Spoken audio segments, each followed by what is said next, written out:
имам уште една приказна во продолжение за раскажување. Папа ми рекоа, кога ќе дојдеш во Охрид, немој случајно да заборавиш на намазите и макалото, кој што треба да ги понесе секој намерни кој што доаѓа во Охрид, па, нели, можеби ќе направиме некаква сугестија да отидат намазите на друго место, ако може и во Охрид да се продаваат. Така некако, Мики? Може така, да. Така, да. Димитар Јовчевски е заедно со нас, тој и неговото семејство некако ја почнаа целата оваа приказна. Велите, сакам многу да готвам, тоа е можеби добро за вашата супруга, нели? Дека таа секогаш има убави јадења, да. така е, но има нешто врска по почетокот на приказната и на сето она што значи макало охридско и научениот рецепт е всушност од трпејца, кое што е родното место пак на предците на вашата супруга, така некако. Точно, значи приказната почна од таму.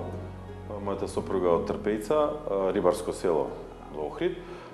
Имавме таму ресторан, имавме ангажирано жени стари да работат кај нас во кујна и постепено почнав да гледам како тие го прават, зашто неизбежно беше, значи секој гостин што ќе дојди кај нас почнува за мезе, значи лепче, топло и макало, па понатака риба, нели, или чорба, рибна чорба. Па гледајќи ги нив, ми се јави желба, а и не прашуваат туристите цело време каде можеме ова да го купиме, и го немаше тоа. И решив јас да почнам да го експериментирам тоа, пошто имав така осет за готвење и љубов за готвење, па почнав доста дома да експериментирам, нешто во кујната, во кафаната, нешто дома, и дојдов до некој посакуван рецепт, што мислев дека ќе е добар за муштериите, значи. Ама имаше многу тоа обиди, нели? Па многу обиди, значи година, две, три, значи бајаги, значи не е едноставно да се направи. Значи тоа е содржинава, значи на макалото е охридско макало е ова, значи специфично има макала повеќе, меѓутоа ова е баш охридско макало. Е само лук, масло, значи вински оцет и сол.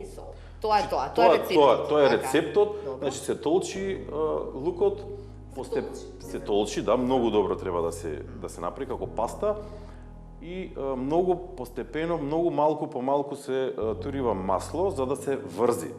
Тоа е тајната, тука треба да врзувањето, да. И после се додава сол и вински оцет. Сега го прават некои помодерно, не знам, со јаболков оцет или лимон, меѓутоа стариот рецепт е тој затоа што тоа и го имале тие. Значи имале лозови насади во Трпејца, правеле вино и оцет од тоа. И вистинскиот вкус на макалото е ова баш. Како знаевте што треба да добиете? Оној вкус кој што го видовте од бабите кои што правеа и работеа кај вас? Да, и оној што јас го имав замислено дека така е најдобар. Го експериментирав, го давав да се проба на многу мои пријатели, значи дома, поширок круг, и дојдов до овој рецепт дека е вистинскиот рецепт. Исто така морам да напоменам, уште не еден состојки. Да, некои состојки направивме ние, затоа што старите таму тоа што имале, макалото кој ќе го направиле, ќе го нароселе за подобар вкус и малку лешник, тоа ако имале лешник, или па орев, имале орев секој под двороите. Јас тоа успеав да го врзам, да го направам и уште поздраво да го направам, затоа што 50% од оревот и од лешникот се здрави масти, значи омега-3. И тоа многу добро успеав да го спојам, па доста сме горди на тие макало со орев и со лешник. Така е. Тоа само ние го правиме. Сега, нешто друго е важно, заради тоа што едно е ти кога ќе направиш макало за дома, па да ти дојдат пријатели, така, па да поделиш на комшијата, па да му дадеш на оној вториот кој што не пробал, а сака да види како изгледа, нели, оној вкус на бабата што му готвила и така натаму, а друго е кога станува збор за количина која што треба да ја произведеш. На што се треба да се внимава тогаш? Каков е процесот тогаш? 100 души толчат лук? Не, тогаш не, ќе треба добро да се изблендира со значи посебен миксер се зема тоа и тоа експериментирав јас, не може со секаков миксер, секаков блендер, меѓутоа успеав некако, немав помош од никој за таа работа, успеав да го направам, па сега му го пренесов тоа на едни исто постари жени, тие го прават во поголема количина по мој надзор и јас како што ќе му го кажам. Иначе лук исклучиво македонски користиме. Имаме доста добри добавувачи, со тоа што имаме и наши насади во Косел. Меѓутоа годинава, нели Дреново е познато, земавме и од таму лук, Могила исто така. Меѓутоа годинава можам да кажам дека за прв пат ќе го направиме од 100% охридски лук. Страшно добро од село Орман. Многу добар имаме добавувач. Веќе се спрема, значи веќе се суши тој и за брзо ќе треба да почнеме со новата реколта.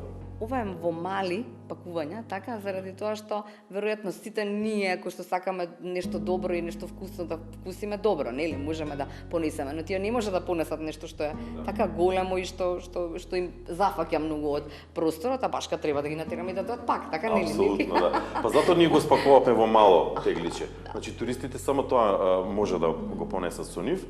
Значи можат во нашава продавница многу важно е, прво све може да дегустираат. Значи од вината, ракиите, макалото секако, ајварите, практично од различни делови на Македонија имаме производи, можат Македонија да ја пробаат, да ја вкусат во продавница за многу кратко време. Како беше тоа? Сувенирница? Сувенирница за храна. Поздрав до Вања. Поздрав до Вања, да, првата македонска сувенирница за храна. Така е, да. И ни беше така голема желба да ја отвориме, иако во тешко време 2020. Тоа е, 2018 година е започната приказната папас. Инаку да, мора да кажеме дека тука имате фотографија, нели слика намерно веројатно од вашата керка, која што е многу важен дел, сегмент во нешто што ќе се пренесе веројатно како традиција, ама и нешто што ние сите треба да го знаеме, нели? Децата се оние кои што најчесто ќе ни кажат што е добро, така е. Да, и некој препознатлив, да речем како бренд можда, како дома, пошто експериментирав, макалото од тато. Макалото од тато што го прави и така натака и така викаме ајде папас, така ги крстиме, да, па зашто да не. Во Папас, во оваа продавница која што нели споминавте 2020 ја отворивте на вистина во време кога така не утепа сите короната, беше ли тешко да се најдат луѓето кои што нели ги имаме, нели сега не се ова луѓе, се ова се нивни производи, но сите веројатно со многу желба, љубов, волја да Македонија на мало ја пренесеме гастрономски низ целиот свет. Па доста беше тешко на почетокот, затоа што овдека во оваа продавница исклучиво македонски производи, меѓутоа од мали производители.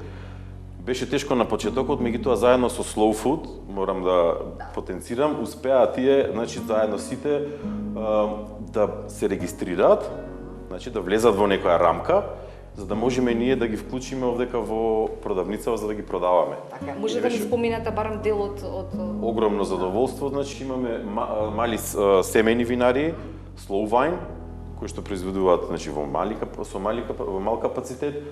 Исто нашата морам да ја спомнам Губи и Тарана, да не заборавиме, и планинскиот чај, значи берен од галичица, не одгледуван, значи собран и на традиционален начин сушен. Губите и тараната, тоа е она што исто карактеристично секое семејство овдека го прави, го има, и по стариот рецепт, значи ние така го правиме, исто може да го вкусат тука. Можеме да ги спомнеме, ето сега Гавриловски ги имаме од гостивар Дамјан, кој што прави сувомеснати по традиционален. Значи без конзерванси, тоа е многу важно. И не се расипуваат. Да. И се вакуумирани. Само сол и димено. Како би рекол Дамјан, нема да се расипа, биде сигурен. Не, 100% ми вика, да. И јас му верувам и така.